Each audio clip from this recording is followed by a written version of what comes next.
अस्सलामुअलैकुम। कैसे हैं आप सब? उम्मीद है कि आप सब खैरियत से होंगे। मैं आपकी खैरियत नेक मतलूब चाहती हूँ। आज हम एक कहानी पढ़ेंगे, वो है नादान दोस्त की दोस्ती या नादान की दोस्ती। चलिए शुरू करते हैं। गर्मियों के दिन थे। सूरज अपनी पूरी आबोताब के साथ चमक रहा था। इंसान और हैवान सभी गर्मी से सताए हुए थे और घबराए हुए थे। एक रीछ की हालत तो बहुत ही ख़राब थी। वो इधर उधर कभी ठंडी ठंडी जगह की तलाश में फिर रहा था। अचानक उसे कुछ दूर से एक दरिया नज़र आता है और रीछ जो होता है वो तेज़ तेज़ चलता हुआ दरिया की जानिब बढ़ने लगता है और पानी को सामने देखते के साथ ही वो फ़ौरन पानी में छलांग लगा देता है और फिर खूब मज़े मज़े से पानी में गोते लगा लगा कर नहाता है। अब जब रीछ को काफ़ी देर हो जाती है इसी मशगले में मसरूफ़ रहने के बाद, तो वो क्या करता है कि पानी से बाहर निकलने का सोच ही रहा होता है कि इतने में रीछ महसूस करता है कि किसी ने इसकी टांगों को पकड़ लिया है। अब वो अपने आप को छुड़ाने की बहुत कोशिश करता है। वो एकदम घबरा जाता है कि या इलाही, ये क्या माजरा हो गया कि मेरी टांगों को किसने पकड़ लिया। अब रीछ जो है वो बहुत ज़्यादा घबरा जाता है। अब जब वो घबराहट में गौर से देखता है तो क्या देखता है कि एक बहुत बड़ा अजदहा है और अजदहे को तो देखकर भाई रीछ जो है वो बिल्कुल ही बदहवास हो जाता है और अपने आप को छुड़ाने की वो बहुत कोशिश करता है, लेकिन वो अपनी कोशिश में कामयाब नहीं हो पाता। अब रीछ क्या करता है कि वो मदद के लिए चिल्लाना शुरू कर देता है। कहता है बचाओ बचाओ बचाओ, मुझे बचाओ। अब इसी दौरान वहाँ पर क्या देखता है वो कि अल्लाह का करना ऐसा होता है कि एक आदमी अपनी प्यास बुझाने के लिए दरिया पर आ जाता है। अब जब वो दरिया में देखता है कि भाई रीछ जो है वो बचाओ बचाओ चिल्ला रहा है और उसको एक अजदहे ने पकड़ा हुआ है, तो वो आदमी क्या करता है कि रीछ को देखता है और देखता है कि भाई रीछ जो है वो कोशिश के बावजूद अपने आप को नहीं छुड़ा पा रहा और अजदहा चूँकि बहुत बड़ा है और उसने रीछ को जो है वो यानी उसने अपने आप को रीछ के गिर्द लपेटा हुआ था, तो उसको बहुत तरस आता है रीछ पर। अब वो आदमी क्या करता है कि अब उस आदमी के पास एक लाठी होती है। अब वो क्या करता है कि उस लाठी के उस पर अजदहे पर वार करता है, जिसकी वजह से अजदहा जो है वो रीछ को छोड़ देता है और रीछ जो है वो अपनी जान बचाने में कामयाब हो जाता है। अब वो जब आदमी उसकी जान बचाता है तो रीछ जो है वो उस आदमी का फर्माबरदार बन जाता है, शुक्रिया अदा करके। वो कहता है कि भाई मैं आपके साथ साथ रहूँगा। वो कहता है नहीं, मैं तो ज़ाहिर बस्ती बस्ती घूमता रहता हूँ और तुम क्या करोगे मेरे साथ। तो वो कहता है नहीं, आपने तो मेरी जान बचाई और मुझ पर बहुत बड़ा एहसान करा है और इसलिए मैं आपके साथ ही रहूँगा।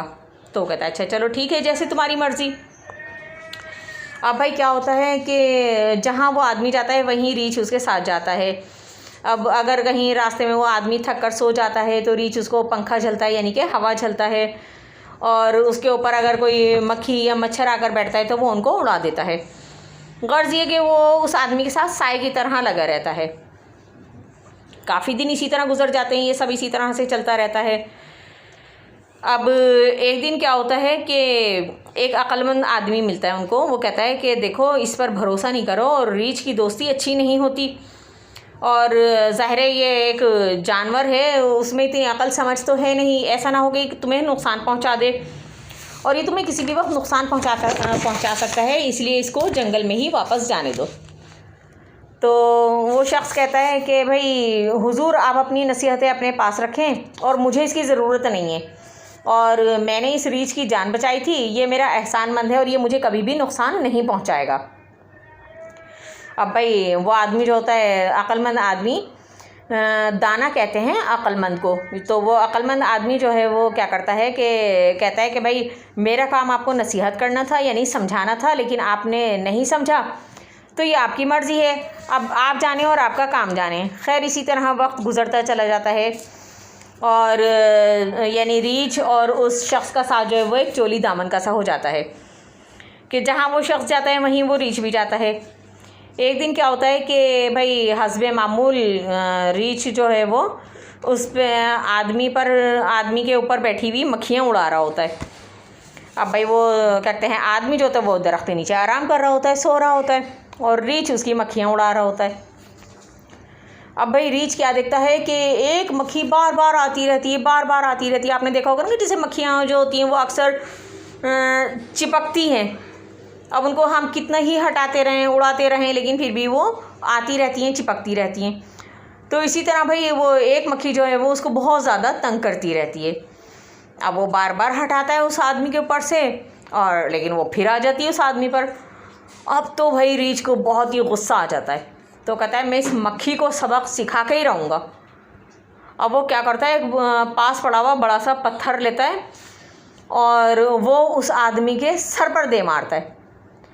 अब वो मक्खी तो वहाँ से उड़ जाती है, लेकिन क्या होता है कि वो आदमी जो होता है बेचारा वो मर जाता है। अब आपने देखा कि प्यारे बच्चों कि इस कहानी से हमें ये सबक मिला कि नादान दोस्त से अक्लमंद दुश्मन बेहतर है। यानी नादान की दोस्ती जो है वो उससे ज़्यादा बेहतर ये है कि हमारा कोई दुश्मन हो जो कि अक्लमंद हो। तो इसीलिए कहते हैं कि नादान दोस्त से दोस्ती नहीं करनी चाहिए। मिलते हैं फिर किसी नई वीडियो में, तब तक के लिए अल्लाह हाफिज़। अपनी दुआओं में याद रखिएगा। अल्लाह हाफिज़।